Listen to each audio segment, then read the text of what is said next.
For anyone starting out with derivatives, you'll see this, your basic definition or your limit approach to determining a derivative, at least when the functions are easy and not cumbersome.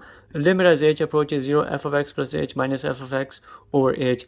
Our function here is root x. We want to find the derivative. If you were to look at it, you're looking at x to the power of 1 or 2. If you were to use a simple power rule for a polynomial, you have x to the power of n. The derivative template is x to the power of n minus 1, and you have n times x to the power of n minus 1, and you can run this through that template. You'll have 1 over 2 x to the power of minus 1 over 2, right? 1 over 2 minus 1 is a minus 1 over 2. Take it to completion, you have 1 over 2 root x. This right here is the derivative of this, but my goal is to use this template.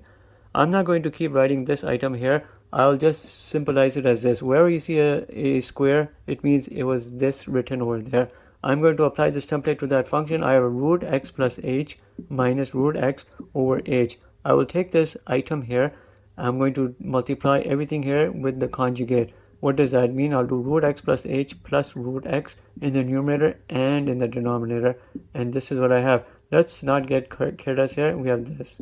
Root x plus h plus root x in the numerator and in the denominator being multiplied to these items. You're going to bring this item here again. Look here in the numerator, it just conjugates a minus b times a plus b is an a square minus b square. You'll have x plus h minus x. In the denominator, you just multiply across. You can keep everything unopened, and we will have this. Open the numerator, and you can bring this limit statement again. I have a h over, I have this h, and then I have a root x plus h plus root x. This right here is a parenthesized item. These cancel out. Now we're looking at a limit applied here, and I'm looking at a 1 over root x plus h plus root x. When you do this limit here, as h approaches 0, this becomes a 0. You're looking here at 1 over root x plus root x. You're doubling the denominator item, and you'll get here 1 over 2 root x, and your derivative is determined. Keep in mind this item right here represented what you saw over here. You'd ideally be writing limit as h approaches 0 here, here, here, and here until you finally applied it and the h goes away and gives you your end result.